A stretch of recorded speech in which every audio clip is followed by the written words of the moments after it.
Welcome, guys. This is a pet project of mine. I've been, keen on doing for a while, and I'm really glad that I've got someone who I don't think I could have thought of a better person to kickstart this dream project of mine with. So, without further ado, welcome to Jack Cross Hooked with Mr. Karan Chauhan. Thank you so much for joining me, man. Thank you so much for having me, Nikhil. Bro, it's a pleasure, man. And I got into UFC sometime during the lockdown last year because that's the only sport that was going on. And the moment I started watching it, I was hooked. The first fight that I saw live, like woke up and watched, was Overeem versus Walt Harris, and I haven't looked back since then. But when I'm doing something like this, it's really good to have a technical perspective, someone who's had years of experience in the sport. So, why don't you tell these guys a little bit about yourself and what you do? Well, I can go on and on about how much I've done in the sport, but this is a long way to go. So I've been boxing since I was 10 years old. I switched over to MMA when I was 15, going on 16. I started competing in MMA at 17 and a half years old. I'd like to say, yeah, 17 and a half. I'm a bronze medalist and a gold medalist in the MMA internationals 2020. And I represented Team MMA India in the 2019 World Championships. Damn. So we've got an actual fighter here with proper technical perspective, and he's here to basically, keep me in check. Before I say something stupid or dumb, he's the one who's going to be like, nope, this is when you don't know what you're talking about. So it's great to have DC to my Halwani. So I want to dive right into one of the most exciting fights that we've really witnessed, a fighter that both of us really like and enjoy watching, Robert Whittaker, who just came off of a very clean victory against Kelvin Gastelum. Obviously, there's a huge contention about who faces the champion next. So what's your take on this? Does it have to be Vettori, or do you think it should be Bobby Knuckles? So there's three names in this in this top three of the title contention with this middleweight division. Well, first things first, the middleweight division has always been one of the hottest divisions in the UFC. It was a little slow for the last couple of years, but with guys like Marvin Vettori, Robert Whittaker, Paulo Costa, and of course the champ Israel Adesanya, everybody gets to call their own shots. But as of now, the only person that gets to call these shots is Izzy himself. I think that the smart thing to do would be to let Marvin Vettori and Robert Whittaker fight this out and see who gets to face the champion.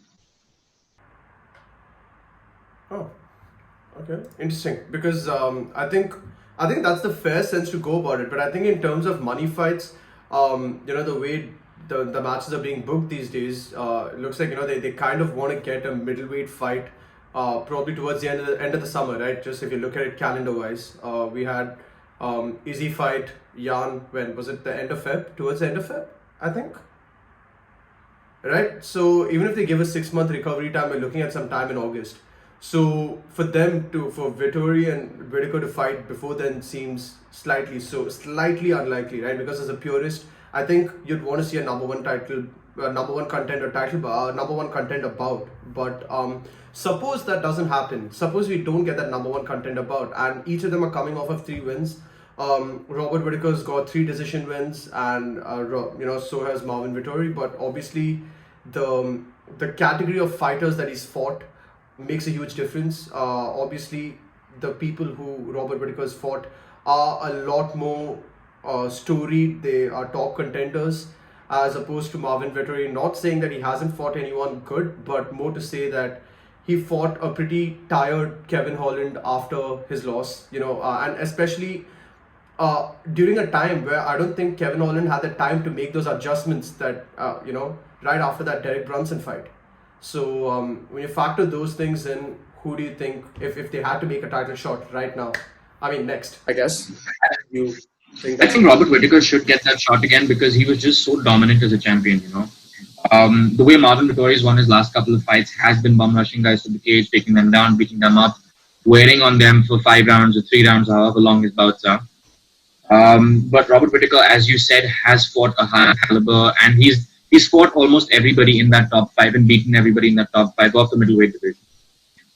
But he was also the only guy to beat Yoel Romero twice. You know, who does that? And I think that Yoel Romero is a far more dominant wrestler than Marvin Vettori can ever be. Although Vettori is a lot younger, he's a lot quicker, and he's a lot more hungry than Yoel Romero was at 42. But I think that Robert Whittaker definitely deserves another shot at that title, and if the title is to change hands, then the next person in line for that is definitely Marvin Vettori. Fair enough. That makes a lot of sense. If only all fights were as organized, and that brings me to the next thing I wanted to talk about. Speaking of wrestlers and them making their mark, we had Ben Askren versus Jake Paul. Now you've been in. We talk about big matchups.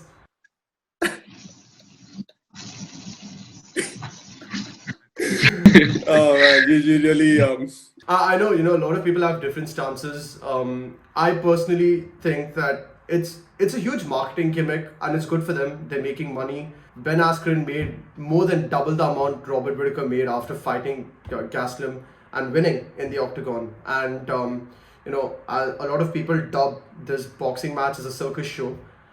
And I guess the only thing that kind of irked me was two things. One, Jake Paul.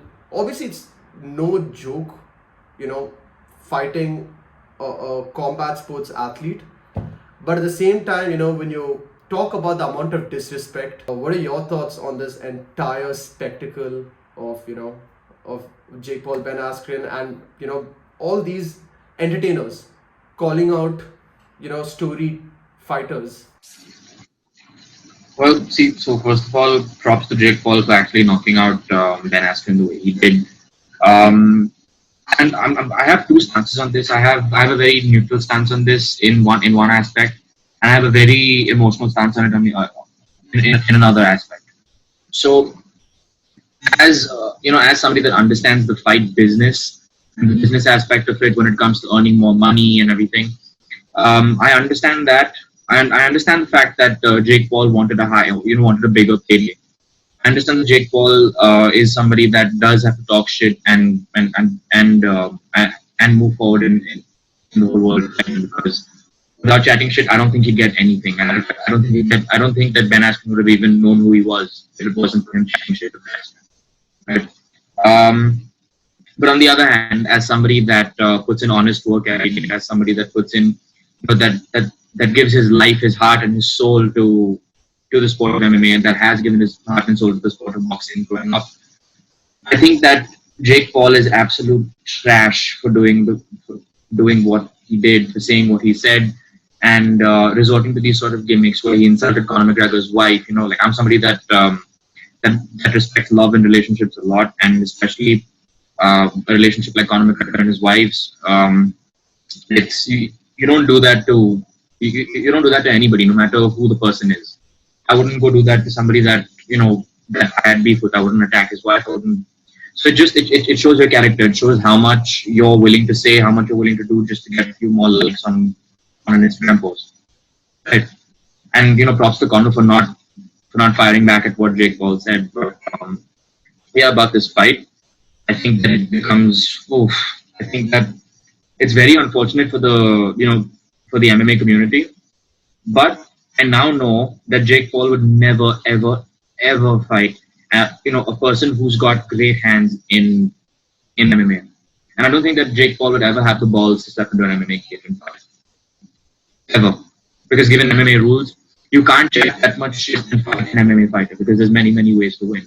Over here, Jake Paul, he had this time, he had youth on his side, and he had youthful explosiveness on his side when he fought a guy like Ben Askren, who was well above his prime, who was well past his prime, and was not known for his hands, was not really known for being able to strike in MMA.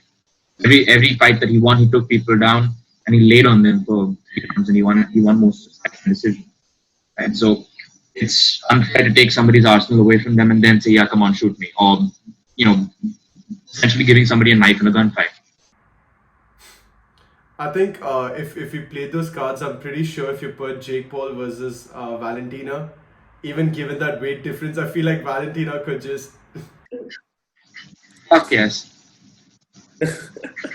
uh, Valentina could beat up most uh, male UFC fighters in the top five in the flyweight division, and I think that she could.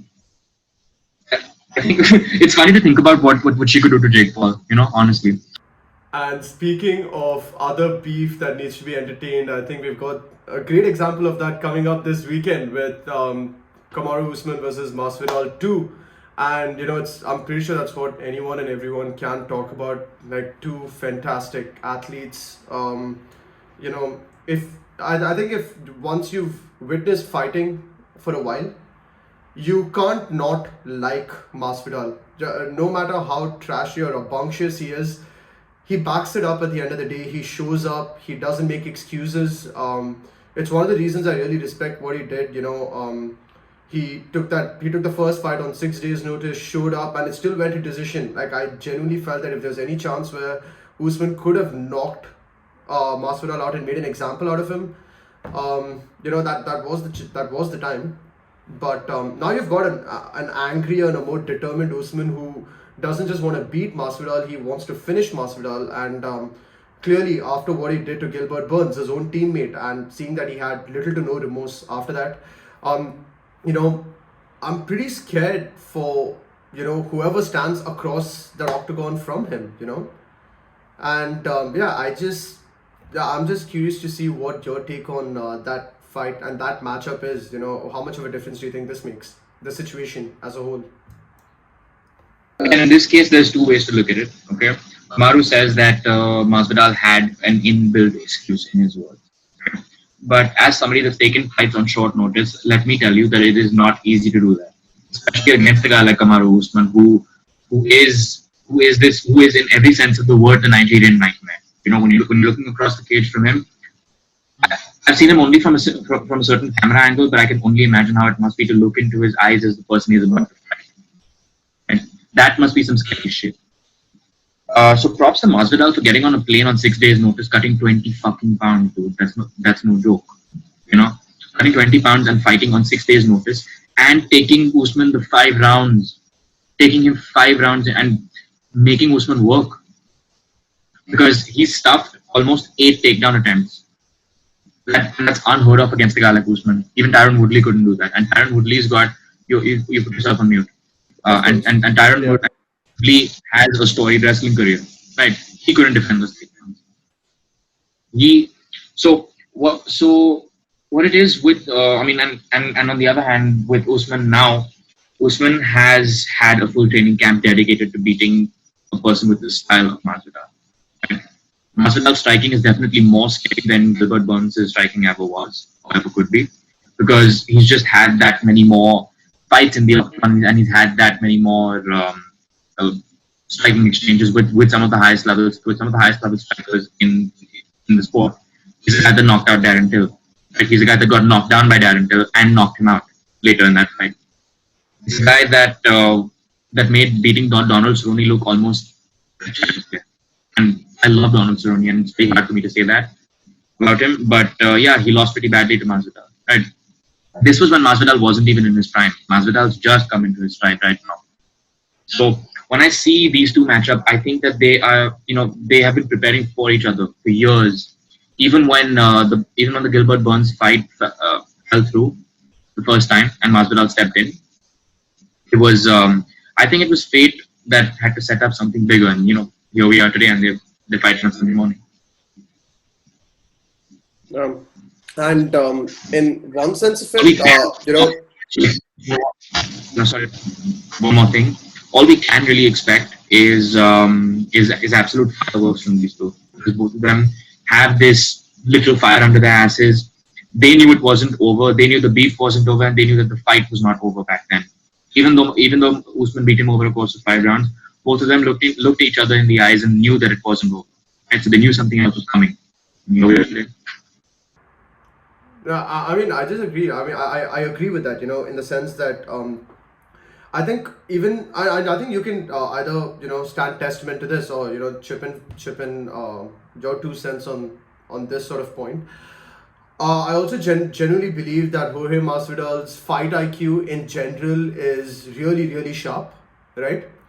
But on the other hand, you've got someone like Usman who people normally thought that he's a wrestler, that he's going to go down, going for the takedown attempts. But I think over his past couple of fights, he's really shown that especially in the Kobe fight, that his stand up has been improving time, like fight after fight, and now he's just becoming deadly in every aspect as a fighter, like in the sense that he took Kobe Covington for like the entire 5 rounds with predominantly stand up. And then after that, Gilbert Burns, like he didn't really bother wrestling him that much. Just kind of just knocked him down, finished him over there. So I think with this fire that he has, I really want to see a knockout. Not gonna lie, as a fan, I really just want to see a knockout. I want to see war, right? Don't get me wrong. I'd be completely satisfied with a more technical fight, and I'm pretty sure that's how it's going to go. I think both these guys are that they're really smart to not do anything brash or take each other for granted. So I don't know if I'm going to be getting that knockout that I want to see, but one can only hope, man. Yeah, I mean, I have to disagree with that because I think that both these guys have this genuine animosity with each other. You saw that genuine animosity between Usman and Covington as well. People who genuinely didn't like each other, and today you see it with Masvidal as well. So Kamaru Usman is 6-0 against ATT fighters. He's Mike Brown's worst nightmare. And one thing I do want to say is that Kamaru Usman's striking has come a long, long way, because when he was working at Hard Knocks 360 and Sanford MMA, as it's now known, in Florida, he was working with a striking coach in Henry who is absolute visionary, because he makes his fighters do simple shit. He doesn't make them do long combinations, long Floyd Mayweather like boxing combinations. He makes them do simple shit, ones and twos and maybe hooks and changing angles and small things like that. And now Usman's working with this amazing coach in Trevor Whitman, who's Justin Gaethje's coach, who's Rose Namajunas' coach, and that has such a crazy mind for MMA. So he's just sharpening whatever tools Kamaru Usman already had and had gained with Henry Hooft. So you see Usman, you see the best version of Usman every time he comes out into a fight, and we saw him for the first time working under Trevor Whitman, making absolute mincemeat of who I think is, after Usman, the best fighter in that welterweight division, Gilbert Burns. He made that fight look easy. Besides getting knocked down in the first round, he made that fight look extremely easy. So I think that Usman takes this fight, and I think that he finishes Masvidal in the third round, or if he doesn't, then it goes the entire 5 rounds. But I do think that we're going to see a finish from one or the other side. And if anything, I think the reason I'm so invested in this is because I think we're both aware of Kamaru Usman's story. It's incredible what this man has been through. When you see such a story, it's you're just inspired. I'm at a loss for words when you listen to what this man has been through. And I think I just want to take this moment to say, as fans, I'm personally just so thrilled for this man, because he gets to have his father watch him fight in the octagon for the first time in front of a full capacity crowd. I don't know, man. That's the kind of thing that makes me tear up, because I don't know, man. I don't know if Usman wins, I might probably break down, because that's how crazy this fight's going to be. That's how much is riding on this fight. That's how much this man wants to win. I don't know if I've seen people have that desire to win at that level that this man does. So yeah, really, I'm looking forward to Sunday morning for us, Saturday night there. And speaking of UFC 261, I was just curious to know, what are your predictions for the 3 title fights? We're going to talk about Valentina first. Okay. So Valentina Shevchenko, I mean, besides being my favorite female MMA fighter, is I think the most well-rounded mixed martial artist. I mean, people are going to argue about that, saying that Amanda Nunes is the most, and has proven to be the best, given that she's beaten Valentina Shevchenko twice and everybody else in both the divisions that she competes in. And so I think that Valentina Shevchenko does everything with so much precision. She grapples with precision. She strikes with precision. Everything is calculated. There's no wasted movement. There's no waste. Even her feints, nothing's wasted over there. Everything she does with purpose. So I don't see her losing this fight in any way because she's fought people with the same style as Jessica Andrade before, and yeah, I don't see this fight going any other way because Valentina is just so good in so many different ways, and she's got so many more weapons than Jessica Andrade does.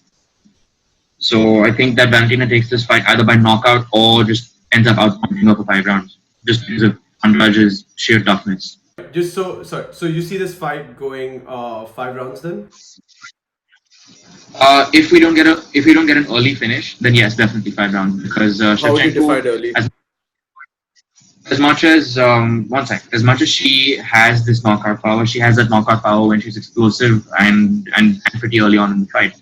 So unless it's in the second half of the second round, I don't see her knocking Andrade out in the third round because Andrade gets stronger as the fight goes on, and that's the only thing that actually works in Andrade's favor over here. So if she can cut it out, if she can take Valentina Shevchenko down and beat her, and keep her keep her on her back, that's the only way she's going to win that fight. But if Shevchenko is to finish her, I think that it's either early on in the first round or super late in the second round. But if it goes beyond the third round, I don't see her finishing under till at least till she's out pointing her. Interesting. I'd probably call a second round finish for Valentina as well. Yeah, I'm not like, I mean, here's the thing, right? Like, I see some fights going to decision, but some of them I just like. When it comes to predictions, it's all about having fun. So I'm just going to call second round Valentina. I agree with actually everything that you said. I just want to see if, she stands true to that. And, the next one that we have on the card is Zhang Weili versus Nama Yunus. So yeah, uh, that fight. That fight's a bit of a tough one because Willie is so good everywhere in MMA, but I've never seen her grappling be tested. Right? Even against a grappler like Andrade, when Andrade did fight her, Willie did to win that fight was stand in the clinch and use her size advantage against Andrade. But Nama Yunus has a far more complete grappling skill set, and definitely a more complete grappling skill set than Joanna Jędrzejczyk did. Right, so she's got the striking to beat a person like Joanna, and she's got the grappling to beat a person like Andrade, or to avoid the sheer power and raw strength of Andrade. So um, I think that Weili wins this fight if it goes to a decision. But if one person is to finish the other, I think it's going to be Rose either submitting Weili or knocking her out in the second or third round. Card prediction. If you had to predict one rather than six, see, we all know it might go. If it doesn't end in a KO, it's going to go to decision. But if you had to make a prediction, what's your bold prediction? Fair enough. I think Weili takes it by unanimous decision. Interesting. Or by split decision. I think but I think it goes Weili's way. You know what? I'm gonna go for a really finish, but around the third round. I'm gonna try and see if this prediction holds true. And as far as Usman Masvidal goes, what do you think are the probability, or is the probability of an upset by Masvidal, or do you think Usman walks out there with the strap once again? I think if Masvidal is to finish Usman, it's when he's had some time to feel Usman out. So I think it's late in the second round or early in the third round when he finishes him. Otherwise, if it goes beyond that, then I know Usman is that type of 5 round fighter who can fight 5 rounds, who can wear on Masvidal and beat him up. But again, like if I have to give a bold prediction, I think Usman takes this by decision or by finishing Masvidal in third or the fourth round. Yeah, I think I'd probably if Usman was to knock Masvidal out. I think for the past couple of days I've been saying third round, but the more I think about it, I think Usman's capable of finishing Masvidal off in the fourth or fifth round. And the reason I say fourth or fifth is because I think Jorge's cardio and conditioning is very, very durable. Like you've seen him go the distance, at least like 4 rounds with Nate Diaz.